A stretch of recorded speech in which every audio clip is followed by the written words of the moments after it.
Good morning to all the students of BA second year. As all of us know that I have completed the fifth act of अंधा युग yesterday. कल पांचवा act पूरा किया था. And today we are going to study epilogue of this play. Epilogue को हिंदी में उपसंहार कहा जाता है. परिशिष्ट भाग होता है. एक प्रोलॉग होता है और एक एपिलॉग होता है. प्रोलॉग किसी भी वर्क के शुरू में आता है और वो वर्क के बारे में प्रस्तावना देता है, उसके बारे में जानकारी देता है. एपिलॉग जो है वो किसी भी वर्क के सबसे एंड में आता है. ज़रूरी नहीं है कि हर प्ले के अंदर एपिलॉग आए, वो राइटर के ऊपर डिपेंड करता है. वो एपिलॉग लिख भी सकता है और नहीं भी लिखे. जनरली जो एपिलॉग के अंदर की उस जो प्ले का जो निष्कर्ष है, जो अंत है, वो इसके अंदर दिया जाता है. तो इस अंधा युग में जो महाभारत के 18 दिन पूरे हो गए, अब उस महाभारत के युद्ध का अंतिम परिणाम क्या रहा, क्योंकि अभी तक हमें यह नहीं पता कि कृष्ण के साथ क्या हुआ, क्या उनकी मौत हुई या नहीं. तो ये सारी चीज़ें जो है निष्कर्ष बताने के लिए कवि ने जो है, ये जो राइटर ने जो है, इसका एपिलॉग दिया है. और एपिलॉग का नाम है डेथ ऑफ द लॉर्ड, भगवान की मृत्यु.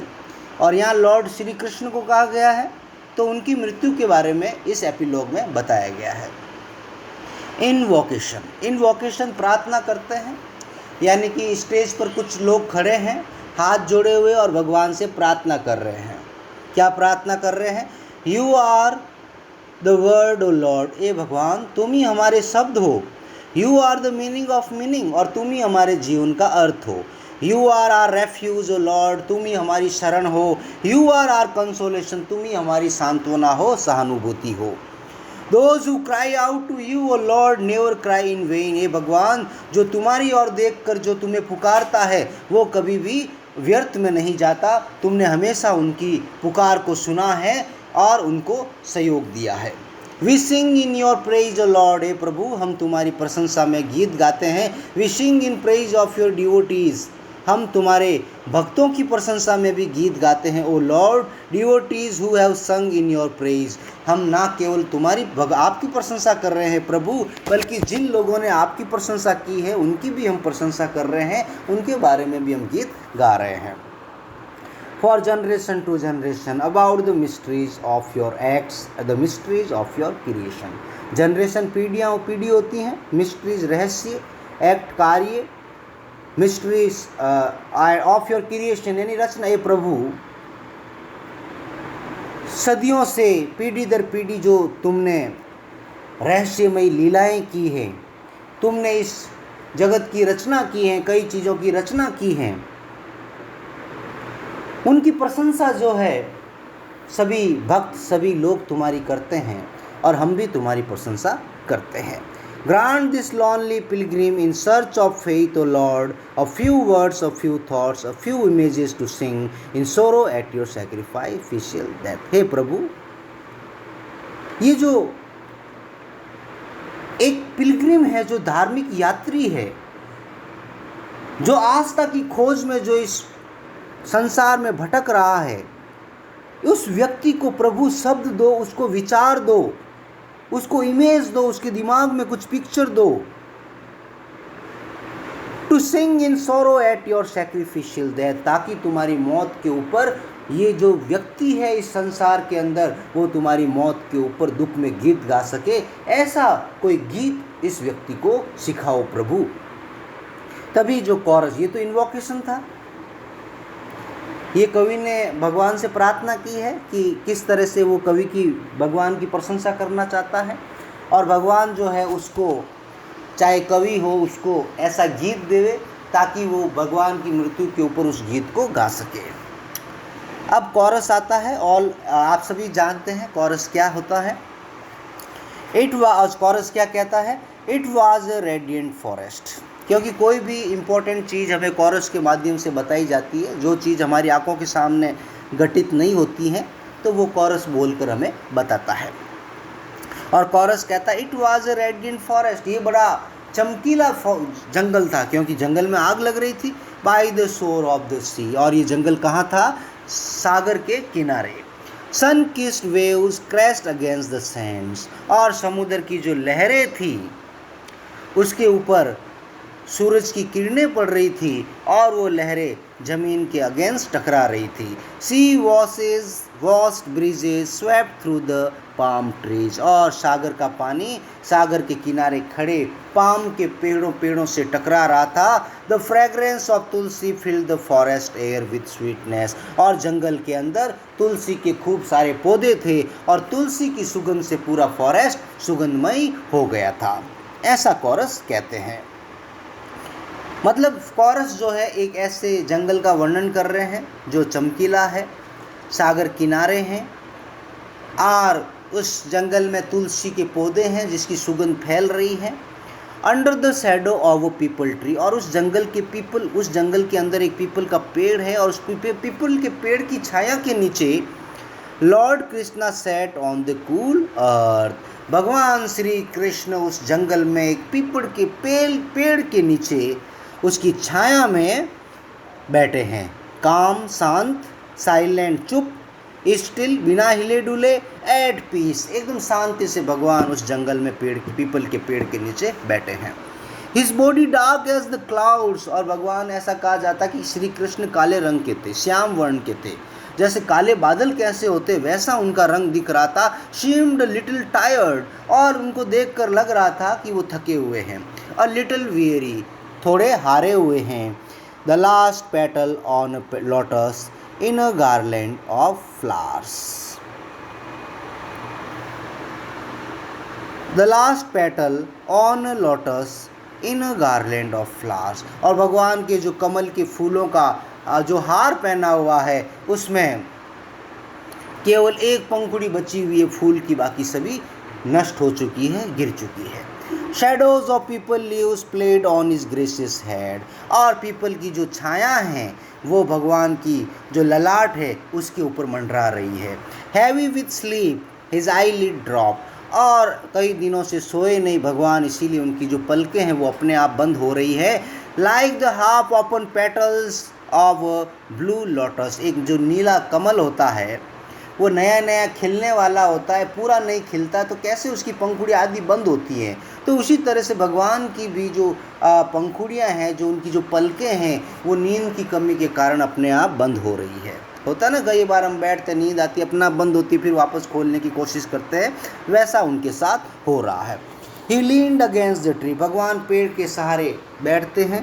Placed his left foot saved like a dears face on his right thigh, अब वो अपना लेफ्ट जो बायां पाँव है वो जो उनका जो बायां पाँव है, जो लेफ्ट फुट है वो हिरण के चेहरे की तरह दिख रहा है।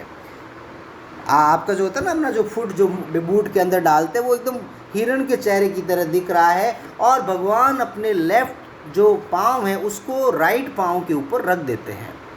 And with a sigh whispered a strange age has passed, और मन ही मन में भगवान दुख की आह भरते हुए मन ही मन में क्या कहते हैं कि ये भगवान अपने मन में कहते हैं कि a strange age has passed, एक अजीब जो एज है, जो युग है वो बीत गया, जो त्रेता युग है वो बीत गया, अब कलयुग आने वाला है। Lights Ashwatthama who looks like terrifying beast enters, तभी लाइट पड़ती है स्टेज के ऊपर, अश्वत्थामा दिखाई देता है और वो एक जानवर की तरह, डरे हुए जानवर की तरह स्टेज पर अश्वत्थामा आता है। और अश्वत्थामा क्या कहता है? The song of praise is false, Ashwatthama कहता है कि भगवान की प्रशंसा में जो भी गीत गाए गए वो सारे झूठे हैं। Those words of homage are false, homage respect, सम्मान, और भगवान के सम्मान में जो भी गीत गाए गए, जो शब्द कहे गए वो सब झूठे हैं, वो कोई भगवान नहीं है, वो झूठा है। Krishna acted as I did in the Pandava camp, Krishna ने वैसा ही कार्य किया जैसा मैंने पांडवों के कैंप में किया। पांडवों के कैंप में अश्वत्थामा ने कैसा काम किया? उसने बड़ी कायरतापूर्वक पांडवों के कैंप को जला दिया, उनको मार दिया। तो जिस तरह से इसने अश्वत्थामा ने धोखे से पांडवों को मारा, उसी तरह श्री कृष्ण ने भी कौरवों को धोखे से मारा, ऐसा अश्वत्थामा कहना चाहता है। The one who dreams and the one who intoxicated are the same. क्योंकि जो व्यक्ति ड्रीम सपने देखता है और जो व्यक्ति नशे में होता है वो दोनों एक समान होते हैं, क्योंकि सपना भी एक नशे की तरह होता है जो आपको इस दुनिया से किसी दूसरी दुनिया में ले जाते हैं। He slaughtered all his kinsmen who were drunk। क्योंकि यहाँ अश्वत्थामा इसीलिए कह रहा है कि जो सपने में होता है और जो नशे में होता है दोनों एक जैसे होते हैं। वो इसलिए कह रहा है क्योंकि अश्वत्थामा ने पांडवों को तब मारा जब पांडव सोए हुए थे। ड्रीम सपने में मतलब वो सोए हुए थे। और श्री कृष्ण ने अपने रिश्तेदारों को तब मारा जब वो नशे में थे। तो श्री कृष्ण ने भी अपने रिश्तेदारों को धोखे से मारा। यादवों में अपने अलग जो यादवों के जो उनके रिश्तेदार थे उनको तब मारा जब वो नशे में थे। तो श्री कृष्ण ने भी वही किया जो अश्वत्थामा ने किया, क्योंकि जो व्यक्ति सोया हुआ है वो नशे में, जो व्यक्ति नशे में होता है दोनों एक जैसे होते हैं और दोनों ने ही एक जैसा काम किया। एक तरफ अगर अश्वत्थामा ने सोए हुए पांडवों को मारा तो दूसरी तरफ श्री कृष्ण ने नशे में से युक्त अपने रिश्तेदारों को मारा। I recently saw with my own eyes countless dark blood-stained bodies of Yadva soldiers। और अश्वत्थामा क्या कहता है कि मैंने अपनी आंखों से यादव लोगों की मर्द शरीर को देखा है, खून से सने हुए शरीर को देखा है। अनगिनत लोग मरे हुए पड़े थे जिनको कृष्ण ने मार दिया। स्कैटर्ड, क्योंकि आपको पता है यादवों के अंदर भाइयों रिश्तेदारों में ही युद्ध छिड़ गया था, श्री कृष्ण और अपने रिश्तेदारों में ही। फिर श्री कृष्ण ने अपने रिश्तेदारों को मार दिया। Scattered on the glittering Sands of the ocean शोर। और उन यादवों की जो लाशें थी जो श्री कृष्ण ने मार दिए, उनकी जो लाशें हैं वो सागर किनारे बिखरी पड़ी है और चमकीली रेत पर वो पड़ी है। चमकीली रेत का मतलब रेत के ऊपर सूरज की रोशनी पड़ रही है। They had been killed by Krishna himself. और इन सैनिकों को, यादवों को किसने मारा? कृष्ण ने खुद ने मारा। He acted as I did that night. Krishna ने वैसे ही अपने रिश्तेदारों को मारा जैसे मैंने पांडवों को मारा था। The only difference was that I killed my enemies while he slaughtered his own kinsmen। Slaughter मारना, किन्समैन रिश्तेदार, और केवल एक ही अंतर था। अश्वत्थामा कह रहा है कि मैंने अपने दुश्मनों को मारा, मैंने भी धोखे से मारा, लेकिन मैंने धोखे से दुश्मनों को मारा, लेकिन श्री कृष्ण ने तो धोखे से अपने रिश्तेदारों को ही मार दिया। मेरे से तो इमोरल कृष्ण ज़्यादा है, अनैतिक कृष्ण ज़्यादा है। He sits there under the अश्वत्था tree. वो एक पेड़ के नीचे, अश्वत्था ट्री पेड़ के नीचे अश्वत्थामा बैठ जाता है। Powerless, dejected and tired. शक्तिविहीन, निराश और टायर्ड, थका हुआ। यानी कि ये बात अश्वत्थामा कह रहा है कि ही किसके लिए आया? श्री कृष्ण के लिए।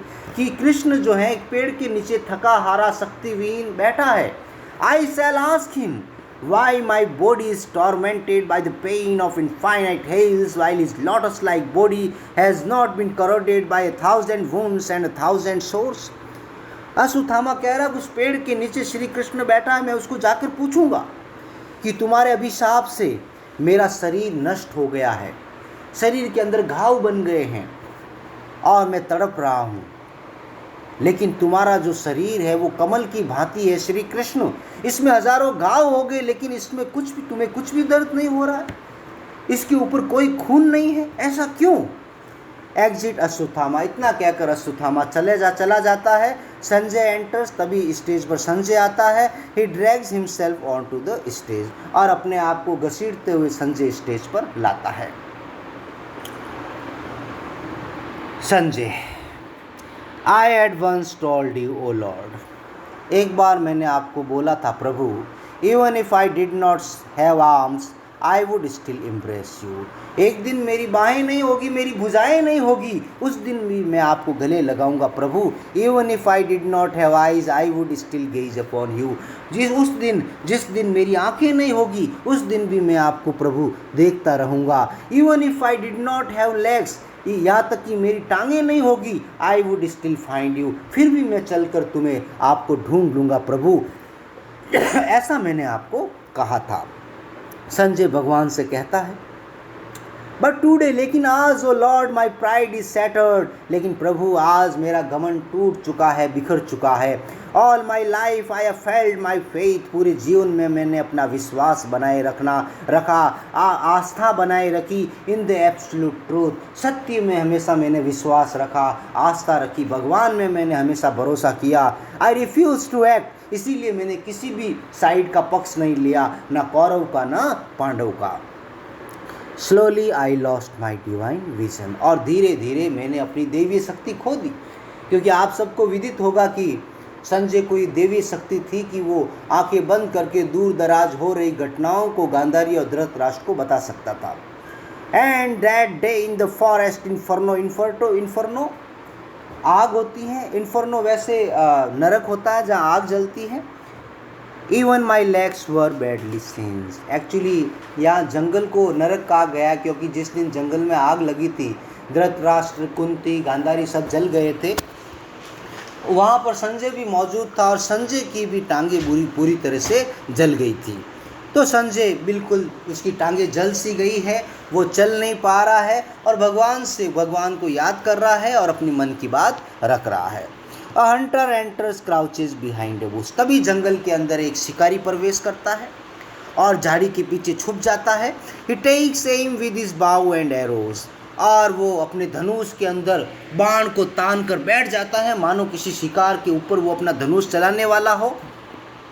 कॉरस सिंगिंग सॉफ्टली, तभी कॉरस गीत गाने लगता है। क्या आता है? In the distance under the shadow of a thorny bush a hunter crouches, in the distance, कुछ दूरी पर, अंडर द शैडो, छाया के नीचे, ऑफ थॉर्नी बुश, एक कांटेदार झाड़ी की छाया के नीचे कुछ दूरी पर, अ हंटर क्राउचेज, एक हंटर बैठा है। क्राउचेज होता है ना, अपने हाथ और पाँव के बल चलता है, जो ताकि दिख नहीं पाए हम किसी को। Mistaking Krishna's foot for a deer, और वो हंटर पीपल के पेड़ के नीचे किसी हिरण को देख रहा है। तो स्टूडेंट्स, यहाँ कोई हिरण नहीं है, पीपल के पेड़ के नीचे श्री कृष्ण बैठे हैं, जो अपना लेफ्ट पाँव राइट के ऊपर रखे हुए हैं और लेफ्ट जो पाँव है वो हिरण के सर की तरह दिखाई दे रहा है। और जब वो शिकारी देखता कि हिरण है तो वो कृष्ण के पाँव को हिरण समझ लेता है।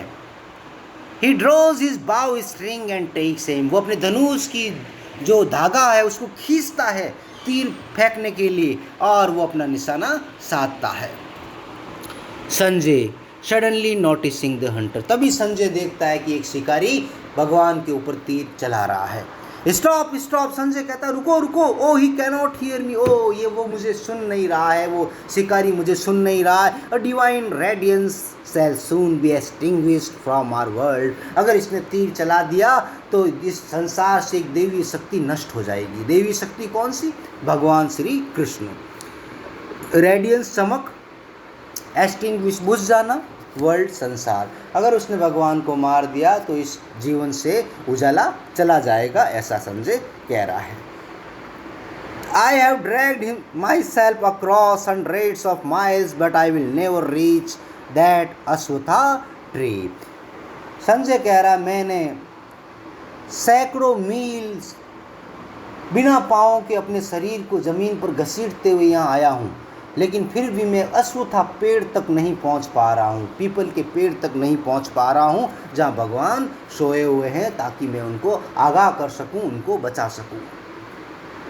The hunter releases his arrow, तभी हंटर शिकारी अपना जो तीर छोड़ता है। There is a flash of lightning, और आकाश के अंदर लाइट चमकती है। 3 sharp notes of a flute are heard, और 3 बांसुरी के संगीत सुनाई देते हैं, उसकी 3 धुनें सुनाई देती हैं। एज दे फेड अवे, और धीरे धीरे बांसुरी की जो ध्वनि है वो फीकी पड़ जाती है, क्योंकि आपको विदित है कि बांसुरी भगवान श्री कृष्ण बजा रहे थे, और जब वो कृष्ण बजा रहे थे उसी समय हंटर ने वो तीर छोड़ा। अश्वत्थामा लाफ्स वाइडली, अश्वत्थामा हंसता है। Sanjay screams फेंट्स and darkness, Sanjay चिल्लाता है और मूर्छित होकर नीचे गिर जाता है और चारों तरफ अंधेरा छा जाता है। यानी कि जब कृष्ण बांसुरी बजा रहे होते हैं तो हंटर अपना तीर छोड़ता है और उनके पाँव में लगता है और कृष्ण की मौत हो जाती है, इसीलिए उनकी बांसुरी बजना बंद हो जाती है।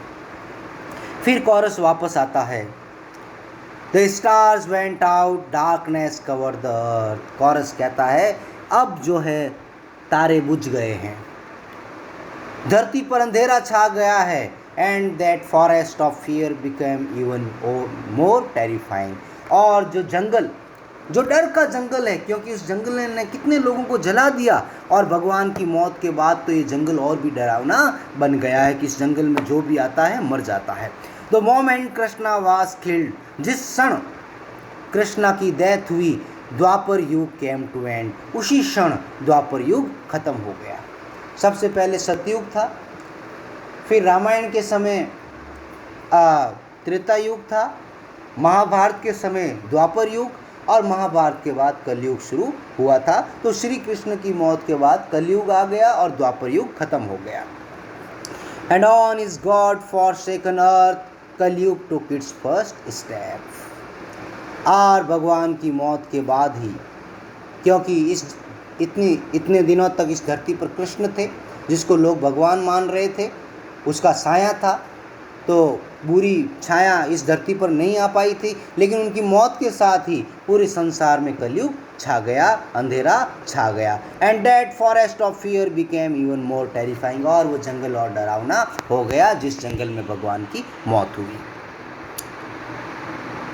और अश्वत्थामा अब स्टेज पर आता है, और अश्वत्थामा क्या कहता है, I was the only witness to Krishna's death, मैं केवल अकेला गवाह हूँ कृष्ण की मौत का, क्योंकि केवल मैंने देखा है कि कृष्णा की मौत हुई है, बाकी किसी ने नहीं देखा। I hid behind the palm tree, जिस पीपल के पेड़ के नीचे कृष्ण बैठा था उसके पीछे, पाम के पेड़ों के पीछे मैं छुपा हुआ था, और उसकी मौत को मैंने देखा। They leave sharper than sword's edge, और जिस पाम पेड़ के पीछे मैं छुपा हुआ था उसकी पत्तियां जो हैं तलवार की धार से भी तीखी थी।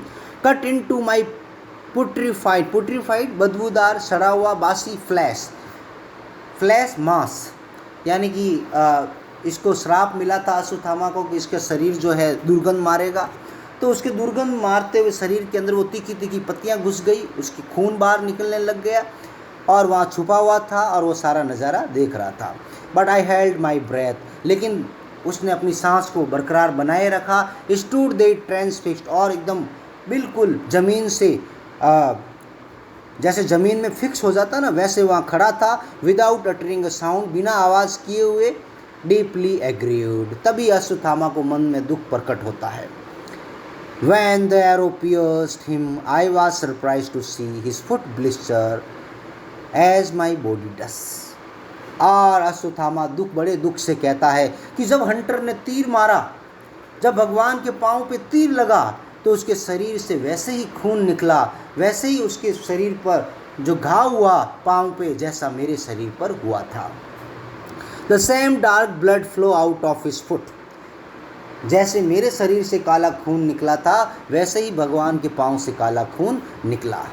As from my festering wounds, तो जिस तरह से मेरे बदबू सड़ान मारे हुए घाव से खून कैसे निकला था, वैसे ही भगवान के भी शरीर से खून निकला। लिशन, सुनो कृष्णा, और अश्वत्थामा कहता है कि लिशन कृष्ण सुनो, यू आर माई एनिमी, तुम मेरे दुश्मन हो। बट टेल मी, लेकिन मुझे बताओ, व्हेन यू डाइड, जब तुम मरे, did you give this brute Ashwatthama sanctuary at your feet, sanctuary शरण, लेकिन क्या जब तुम मरे तो क्या इस अश्वत्थामा को तुमने अपने चरणों में जगह देकर गए? क्या अश्वत्थामा को ये वरदान देकर गए कि मैं भी आपकी चरणों में एक दिन आऊँगा? Did your blood अटोन for me, क्या आपका खून मेरे लिए तड़पा? क्या आपके खून ने क्या मेरे लिए पश्चाताप किया? When poison oozes out of a boil, the body ceases to feel pain. जब शरीर के अंदर से जहर बाहर निकलता है तो आदमी दर्द महसूस करना बंद कर देता है। होता है ना, हमारे शरीर में फोड़ा होता है, रस्सी भर जाती है, खून भर जाता है, जब वो बाहर निकालते हैं तो दर्द कम हो जाता है। इन द सेम वे, इसी तरह से, I now feel relief from past suffering, इसी तरह से मैं अपनी पुरानी पीड़ाओं से मुक्त फील कर रहा हूँ, आज़ाद फील कर रहा हूँ, ऐसा अश्वत्थामा कह रहा है। Is this experience the beginning of faith? और अश्वत्थामा क्या कहता है कि क्या यही मेरा अनुभव, मेरे विश्वास की शुरुआत तो नहीं है कि ये प्रभु मुझे ऐसा यकीन हो रहा है कि मैं अब आपको भगवान मानने लग गया हूँ, अब आपके अंदर मेरा विश्वास पैदा हो गया है। Is this experience faith? क्या मैं आपके अंदर आस्था को महसूस कर रहा हूँ? तभी यूत्सु, स्पीकिंग ऑफ स्टेज, यूत्सु, वैसे आपको पता है कि यूत्सु मर चुका है, लेकिन ये यूत्सु की आत्मा है जो प्रकट होती है और बोलने लगती है। क्या कहती है? Whose voice do I hear in these dark times? और यूत्सु की आत्मा कहती है कि इस कलयुग में मैं किसकी आवाज़ सुन रहा हूँ? Who has discovered faith once more? कौन है जिसको भगवान में आस्था पैदा हुई, जिसने भगवान में विश्वास करना शुरू कर दिया? That brute अश्वत्थामा, क्या ये जंगली अश्वत्थामा जिसने निहत्थे कई पांडवों को, कई लोगों को मार दिया, आज उसका भगवान में विश्वास हो गया? जो भगवान को अपना दुश्मन मानता है, आज उसका भगवान में विश्वास हो गया? Laughs loudly, और यूत्सु हंसने लगता है। Faith is a worn out coin, और क्या कहता है यूत्सु? कि यूत्सु जो है ये कहता है कि जो विश्वास है आज वॉर्न आउट कोइन हो चुका। वॉर्न आउट कोइन जो चलन में नहीं हो, पहले पाई चलती थी, 50 पैसे 25 पैसा चलता था, लेकिन आज नहीं चलते ना। तो उसी तरह विश्वास भी उस आने की तरह, पाई की तरह है जो अब खोटा सिक्का बनकर रह गया है, अब चलता नहीं है, अब कहीं फेथ नहीं रहा। Has Ashwatthama found it now? कि जो फेथ एक अश्वत्थामा के लिए खोटे सिक्के के समान था, क्या अश्वत्थामा को वो विश्वास मिल गया, वो आस्था मिल गई? I discovered it was false and counterfeit a long time ago and threw it away on a garbage heap। क्योंकि कई सालों पहले मुझे ये विश्वास भगवान के अंदर पैदा हुआ था, लेकिन मुझे ये विश्वास फॉल्स नज़र आया, झूठा नज़र आया, काउंटरफीट, नकली नज़र आया, और मैंने इस विश्वास को कचरे के डिब्बे में फेंक दिया। गार्बेज, कूड़ा करकट, हीप, ढेर। यानी कि यूत्सु का भी भगवान में भरोसा था, लेकिन युद्ध के बाद जो इसकी हालत हुई, उस हालत ने इसको भगवान के अंदर विश्वास करना बंद करा दिया, और इसने अपनी आस्था को, विश्वास को कूड़ा करकट के, कचरे के ढेर में फेंक दिया। तभी संजय कहता है दैट इज यूत्सुज वॉइस, ये जो बोल रहा है ये यूत्सु की आवाज़ है। He is doomed to wander like a blind soul in this vast universe. Doomed, अभिशापित, वांडर, भटकना, ब्लाइंड, अंधा, सोल, आत्मा, वास्ट, विशाल, यूनिवर्स, संसार। आपको पहले ही मैंने बता दिया कि जो व्यक्ति आत्महत्या करता है उसकी आत्मा कभी मोक्ष नहीं प्राप्त करती है, वो हमेशा भटकती रहती है, ऐसा इसमें बताया गया है। तो संजय कहता है कि यूत्सु की आवाज़ है। यूत्सु ने आत्महत्या कर ली थी, इसीलिए उसकी आत्मा संसार में भटक रही है, उसको मोक्ष नहीं मिला, उसको शांति नहीं मिली। यूत्सु एंटर्स, तभी यूत्सु स्टेज पर आता है, क्योंकि अभी वो ऊपर से बोल रहा था, अब वो स्टेज पर आता है। ग्रॉप्स हिज वे, अपने रास्ते पर चलता है। लाइक अ ब्लाइंड स्पिरिट, एक अंधा व्यक्ति कैसे चलता है वैसे चलता है, वो अंधी आत्मा है। To the front of the stage, और स्टेज के आगे आ जाता है। तो स्टूडेंट्स, आज हमने पढ़ा कि कैसे भगवान कृष्ण ने अपने रिश्तेदारों को मारा, कैसे भगवान कृष्ण की, और कैसे संजय के पांव जल गए और भगवान कृष्ण के पास आता है, वो अपने मन के उद्गारों को रिवील करता है। कैसे एक शिकारी श्री कृष्ण के पांव को हिरण समझकर तीर चलाता है, उनको मार देता है। और कैसे अश्वत्थामा जो पाम पेड़ के पीछे छुपा हुआ है घावों से युक्त, कैसे उसको एहसास होता है कि वास्तव में मुझे भगवान में भरोसा रखना चाहिए, और किस तरह से यूत्सु मरने के बाद आत्मा बनता है, और कैसे वो अश्वत्थामा और अपने विश्वास के बारे में बोलता है। कल हम आगे पढ़ेंगे, आज इतना ही। कल ये एपिलॉग कंप्लीट हो जाएगा, इसके साथ ही अंधा युग पूरा हो जाएगा। उसके बाद हम कुछ क्वेश्चंस आंसर डिस्कस करेंगे through conference call, and then we shall start new topic. Till then, thank you very much, and if you find any kind of problem you may contact me. Thank you very much.